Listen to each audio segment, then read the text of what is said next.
Hello, shiny crafty people, and welcome back to the channel. I'm Tim Totten, and today I'm actually going to show you how to make this really nice, simple, weighted bag that you can heat up.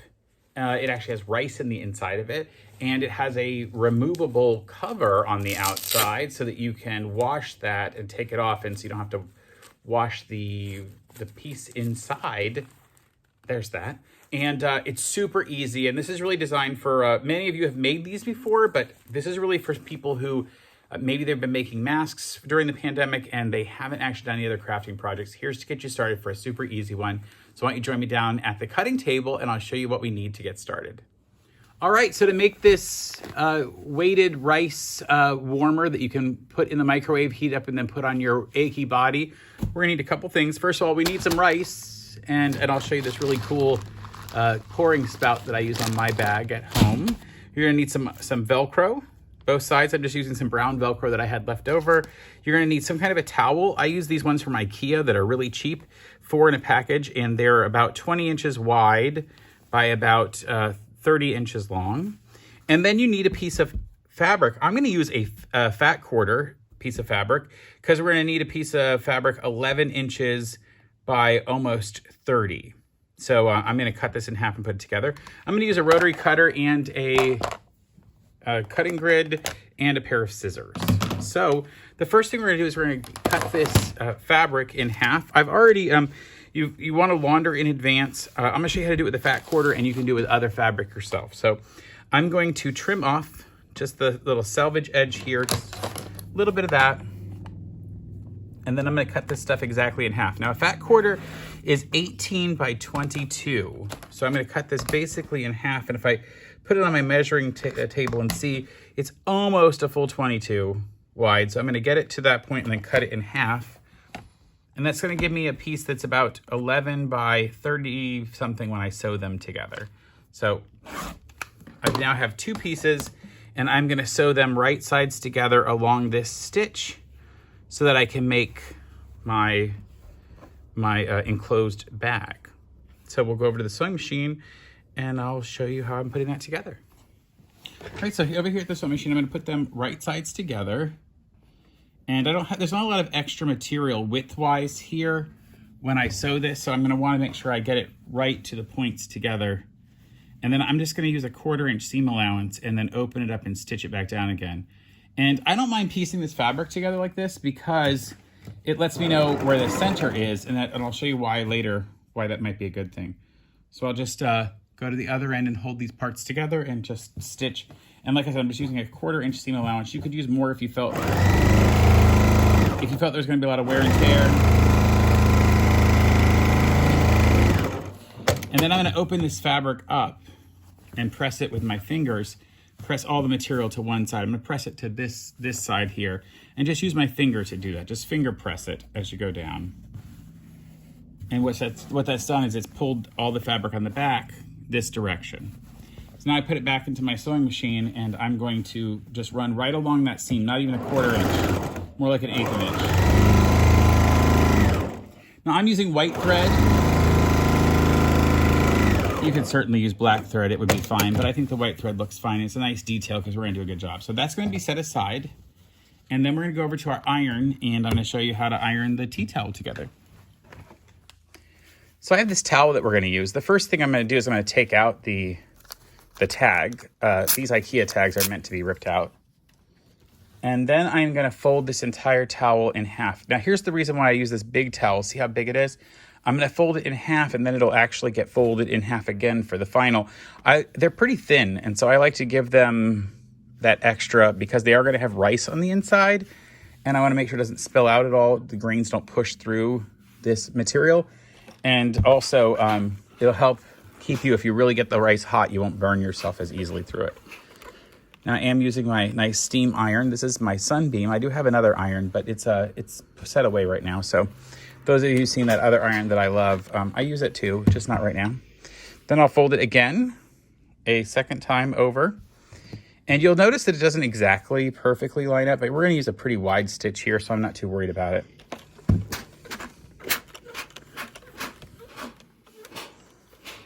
Really getting that steam to get it in place. I just want this nice and flat so I don't have to pin it. Then I'm going to come along here and I'm going to sew all one side and all the way down the other.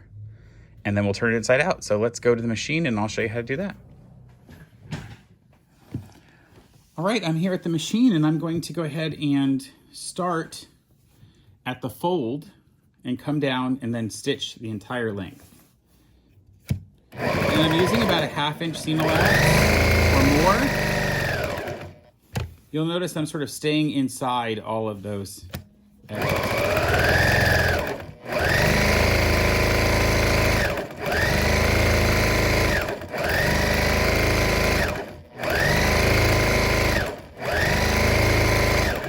I like to make this with this inner piece and make a sleeve to go around it, because then you can clean the sleeve if it gets anything on it. It's really hard to wash this with all the rice in it.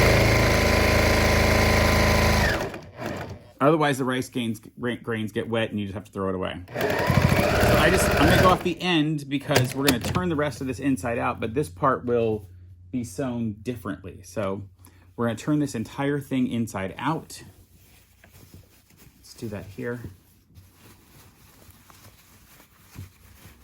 And this is just a lot of working to get the center part turned inside out. You know, my grandmother makes these for everyone in our family, and they are so useful. In fact, what I've been doing with mine is, it's been colder here in Florida when I'm filming this, which is in the winter of 2021. So we're in like February. And I throw mine in the microwave for 3 minutes on high. And when it comes out, I put it in the foot of my bed like a water bottle, you know, like the old time water bottles. And it just warms up the right area. It's not too big. And then I can stretch it out because it's 30 inches long and lay it on next to my side if I want, or I can put it in, you know, different parts of my bed. And it's not too enormous. It's not this big thing. It doesn't take forever to heat up. 3 minutes in the microwave and it's ready to go. And then so what I do is I just sort of, I kind of will lay it out this way where my feet will go. It's pretty great. So now I'm going to beat this thing. You'll see that lets all these bottom portions sort of pop out because I don't want to have to put my hand all the way in there and try to open it up. And the rice will do some of that for us. Now, the last thing we want to do before we actually fill this with rice and stitch the end shut is we want to figure out how we want to segment it. So that's an important feature because like this one is segmented into 4 pieces. See, 4 sections like that. And so they're sewn in between there, and we have to mark that off. And let me show you how we do that over here at the iron. So here's the one that I've started sewing, and I'm just gonna come in and give it a good press out. And then you'll see that I've done on this other one, I have folded it into 4 pieces and used a pin to mark my area. So I'll fold it almost in half. Now remember, I'm gonna stitch this across, and I'm very focused on wanting to get exact amount. So I'll put this edge down here where it's gonna sort of go, and that'll give me the places where I need to put my pins for my half. So I'll put a pin just in the outer layer because I don't want it to block any rice going in. So that pin's in the outer area, and then I'll fold this in half here. And so I'll find that place where I need to put a pin at the fold. It doesn't have to be exact, but I'm gonna come back with my sewing machine while there's rice in here and stitch down. And then this one I fold a little past the center, remember, because I'm gonna stitch across there. And that tells me where to put my last pin. And so now I have the 4 pins telling me how far my pieces will go, and then I can fill them with rice. All right, so it's time to fill this thing with rice, and this is the part you wanna be a little careful with. I have this really great lid that I bought from, I don't know, it says Copco. I've had it for years. And what it does, it's a bag spout. Here's what I love about it. Like you can, it comes as these 2 pieces right here, these 2 pieces, and you feed the bag through the plastic part and fold it over, just like that, right? And you go far enough past so it'll all get caught in the thing. So you have to make sure you really go past that ring. And then you place this top on it, shove it down. And now it creates a pour spout so that you can get your stuff out of there, your rice out of there. So what I'm gonna do is I'm gonna roll back the top of my rice bag, okay? And I'm gonna fit this over top of this open space right here. This is harder to do if you don't have a funnel or something. So see how I've done that? And then I'm gonna start pouring in my rice. Now, the amount you fill is really up to you, but I like to start with about half of this container. Not half of the container of rice, but half of the thing that I'm filling. So I'll sort of let the rice go down in there, and I go to about the halfway mark.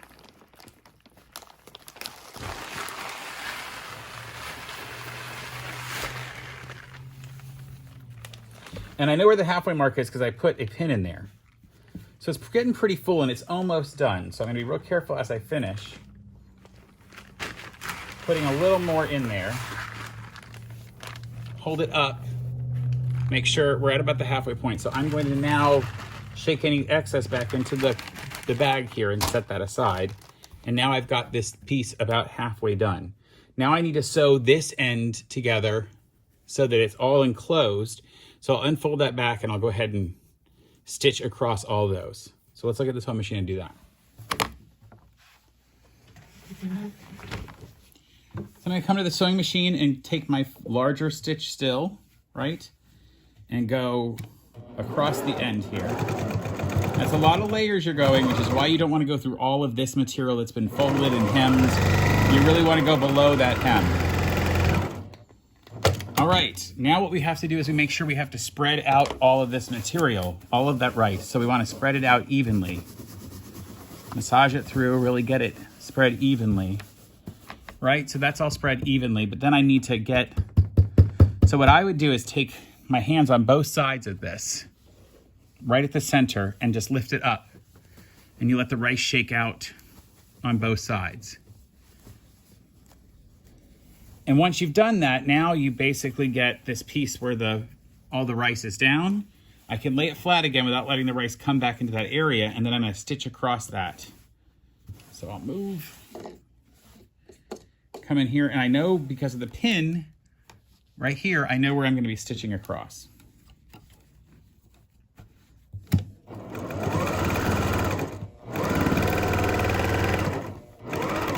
I'll pull the pin out as I get to the end. And you may want to reinforce that if you feel like you need to. I'm gonna do the same thing here. I'm gonna spread this rice all out in this new channel that I've built.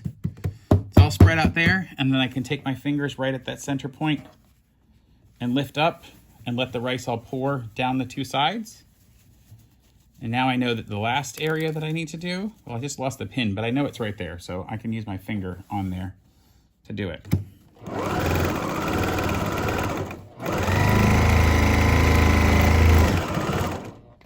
Now, some people like to really fill these. I don't have a lot of rice in there, but some people like to really fill them. And if that was the case, you could add more. The last part here, we're gonna, again, spread all this rice out into that area. Get it nice and even, right?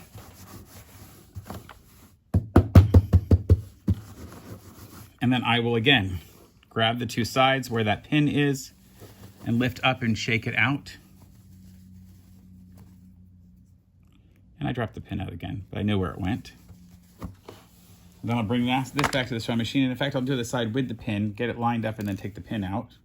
And again, you've got a lot of layers right in here. That's where it's been turned inside out, so just take your time.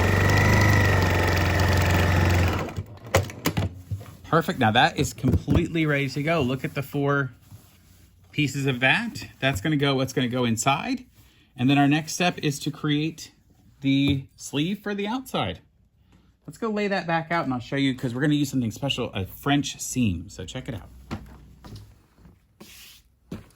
So I have my piece of fabric here, and you'll see it's longer than I need, but I like to, if we're doing a fat quarter, I like to center on that stitch we did. I like to center my piece there and go for the rest of my measurements from there.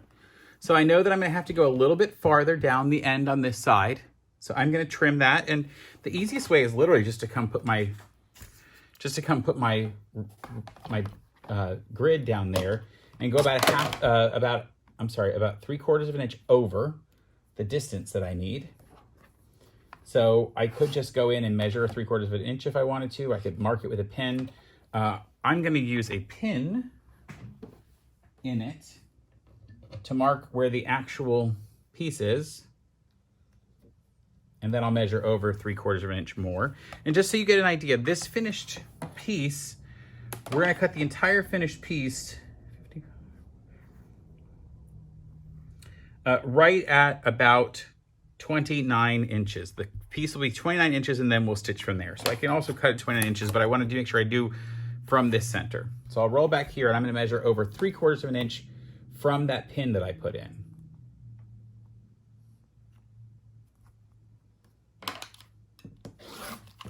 So that little bit comes off of there. I can take the pin out of the bottom there. I don't need that any longer. And then I can use from that measurement over to our 30 inches because we need room to be able to flip and fold on this end to put our velcro. So let me show you how that's going to work. I will measure this 30 and I'm going to put it at a measurement down here that I can measure 30 off of.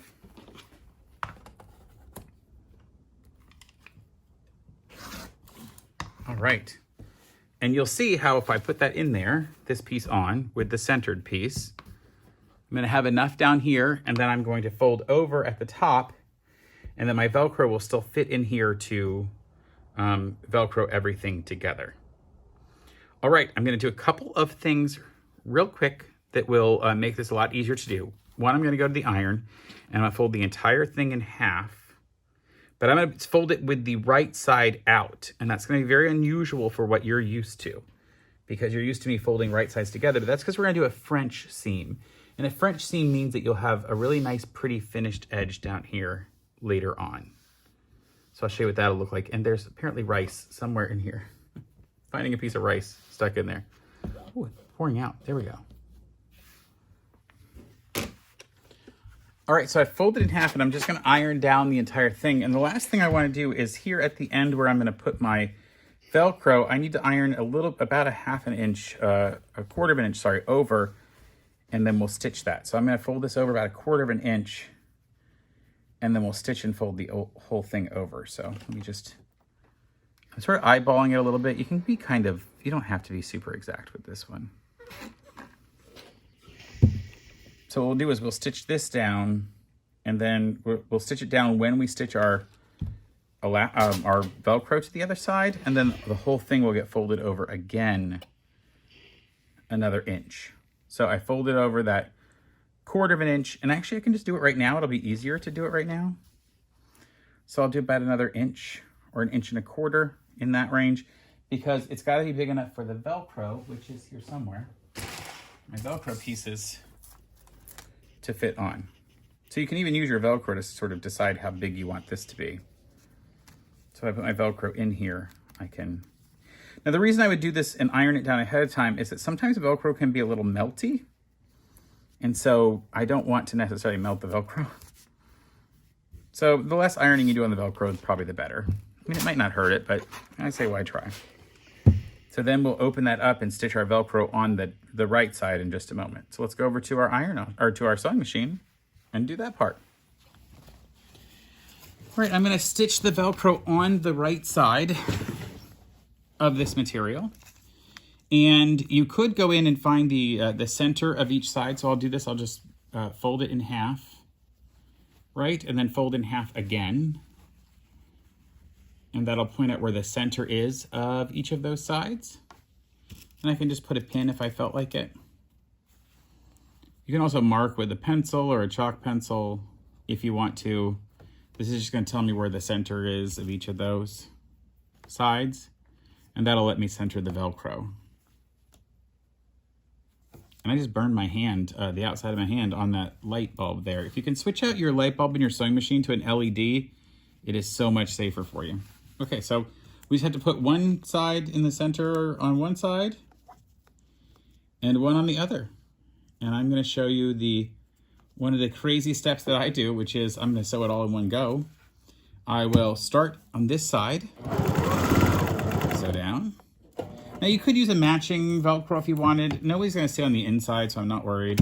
All the way down to the end, turn it, We put Velcro on a couple of things at our workshop, and I've learned this technique to completely center that, and then just keep stitching down to the other piece of Velcro. Don't even take your machine off.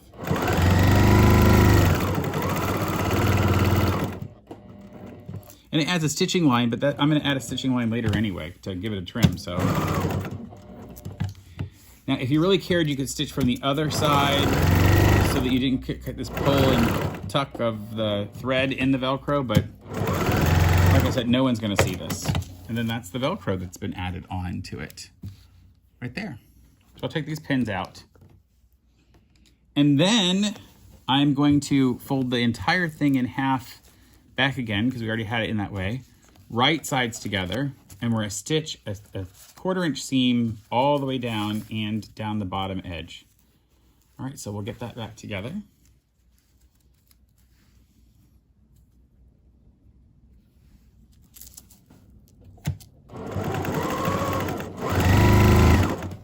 And you want to run this, I'm using the edge of the presser foot for my seam allowance. We're doing it with the right sides out because then we'll turn this inside out and sew from the other side, and a French seam will be wider than this, and it'll capture all of that fabric. So you won't see any raw edges. And then it'll look nice no matter which way it gets turned, and you don't have any raw edges sticking inside even.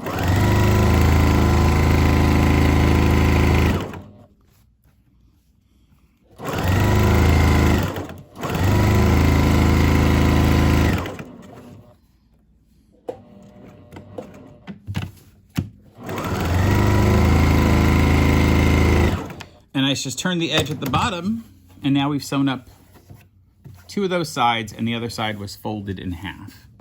We're going to turn this entire thing inside out. I'm going to be very careful and just pull this thread at the end. Some people will trim this stitch off right and really close to the stitching, but I only did a 1/4 inch seam allowance, so I'm really not worried about it at all. Turn the whole thing inside out. I'm going to be very careful to point out the bottom a little bit. And in fact, I don't know who did this, but somebody sent me these cute little turners. This is actually, it's called the purple thing, even though neither one of these is purple, but they have purple ones, and there were 5 in the set that somebody sent me, but they sent them to me without their name on them. So it just came to me blind, and I really appreciate it. I know it had to be one of my viewers, somebody out there. So whoever you are, you know who you are, thank you. I have the other 2 elsewhere, but I'm going to use one of these right now. And I'm turning it inside out, and what I'm going to do is I'm going to use this pointer to go in to my corners and help point that corner out right here. See how it's going? Pointing that corner out. And because it's not a super pointy edge, the edge has a point, but it's not super pointy, it'll help me really get in there. And I like how it's hooked that way. It's also designed so you can put elastic through too, or I could use this wedge shape on the other end to push out if I was worried about pushing the fabric. So this is going to look very weird to you because you're used to seeing the wrong side of fabric having the seams and stitches on it. But no, this is going to be fun because now when I've opened it up, then we're going to stitch back down this seam that we had just put in, but we'll stitch it wider so that it'll encapsulate all of that fabric that is the raw edges. So we just want to make sure all of the edges are properly opened out. And it probably would be better to go to your iron and just give this a quick press. So yeah, I'm just going to press this very quickly to make sure it stays nice and flat. And the other thing I'm going to do is I'm going to go ahead and fold back this material at the top here along that pressing line that we had already put in. We had put in a crease. So I'll make sure it's folded at that crease as well.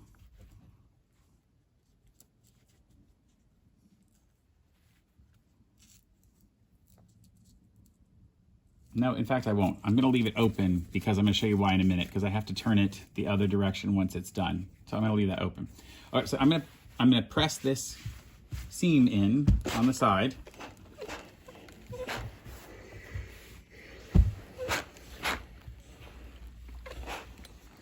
And then we're going to go back and stitch all back along there, and it's going to encapsulate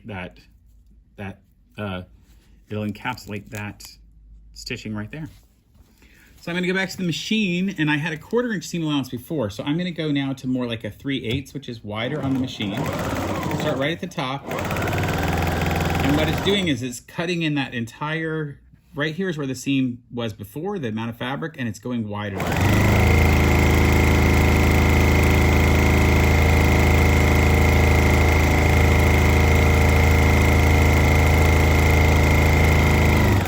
Now, because of the way I did the bottom edge, I'm going to stop about 3/8 of an inch from the end and pivot and do the same down at that bottom edge. And go right off it. I backed up there. And now I can go ahead and turn this entire thing inside out. I like this process so much because even if you're giving this as a gift, it's nice to have it all enclosed so that people don't even know where the seams went. They're kind of like mesmerized. They have no idea where they went. So I'll pull all of that out like magic. And you'll notice where the seam is now on the outside, there's a nice pretty seam where you don't see any fabric. And on the inside, you also have a nice pretty seam where you don't see any of the leftover fabrics. So you don't get the raw edges. That's how a French seam works. It's really great. A lot of times people do it on pillowcases. In fact, I did a pillowcase design a couple of months ago about sewing a fancy pillowcase where it just had like an enclosure on the end. And you could have finished that with a French seam if you wanted to make it a little more pulled together. In fact, quite a few people in the comments suggested that I should have done that. And they had a good point. I really probably should have. And I'm a big fan of turning things with the smack method to really get the corners out. I love doing that. And you can just come in here and point. Here's an interesting thing. If you don't want to get your piece all the way back up through there, like you don't want to get your purple thing all the way back up through there, you can actually do it through the fabric, like just kind of double the fabric over, get it, I'm going to open it up and get it on there, and then I can still kind of push down. Sounds weird, but you're probably better off just spending the time to get your fingers in there. Or some people will take a pin. I'll show you this one's interesting. They'll take a pin and get the fabric in that hole and sort of pick it out. I'm not a huge fan of that because sometimes it means you might hurt the fabric. I don't really want to hurt any fabric. I don't want to tear it and have to start over, Not a fan. All right, that's our thing done. The only last thing I need to do is tuck this top in. So I'm going to fold it back along the edge that I had previously ironed in. So that seam's already quite there. And then I'm going to hold it apart. I'm not going to let it Velcro shut because then I'm going to just run a quick stitch through this on the sewing machine. So let's take a look at what that looks like. So here's where I'm going to run a line of stitching just around the top. And I keep the Velcro from sticking to itself, to its other piece.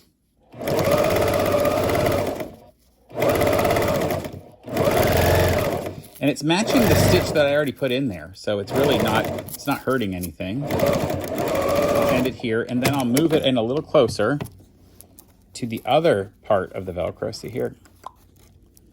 And just do the same thing on the other side of the Velcro.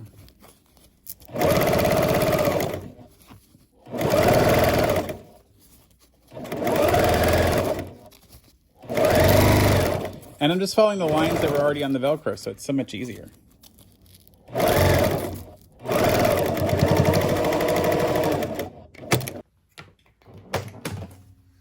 All right, so now we've got our Velcro put in there and we're ready to add our beanbaggy thing. So I just take the beanbag here and I like to stand up and sort of hold it, get the end in there. This is what your chin is for. And one of the things you can do is push a lot of the rice out of it and sort of get that started in there.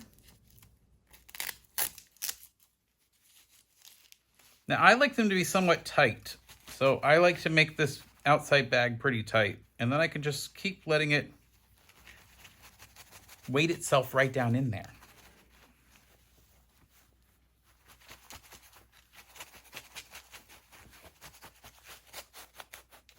When you get to the top, you just Velcro it shut, and you now have this really marvelous thing you can throw right into the microwave. So just a couple of caveats, and that means warnings. Couple of warnings. Make sure that you don't use any fabric that has metal content because somebody's going to put this into into the microwave, And we don't want them to accidentally burn their house down. Okay, so don't use any metal infused fabrics, okay? I like standard quilting cotton, it's great. And then also, make sure when you give it to somebody that they understand not to heat it for too long, because it will get really super hot. And also, they really don't need to get the inner bag wet. So if they get this dirty at all, they just open it up, take the rice bag out of the inside, and go and wash the exterior part of it. You could, of course, if you wanted, line this with some kind of maybe a moisture-resistant fabric that wouldn't let it go through. But I've never had that problem because, you're not really meant to get this wet. I will point out that you don't have to use rice. Some people use buckwheat hull. Some people use other types of beans. Other things that will stay dry and are shelf-stable dry for years and years. That's what you'd want to use in it. I like the rice just because it's really soft and it's not big chunky pieces like beans would be. All right, well, that is how to make one of these cool neck blankety things to warm yourself and to soothe your muscles, warm your bed, anything you want to do with it. And of course, you can make different sizes and shapes. So hey, have an amazingly fun time. And until we meet again next time, please like, subscribe to this channel, and stay crafty. Bye for now. Oh, I gotta go put this in the microwave now because my shoulders are killing me. You make me hurt too much, machine.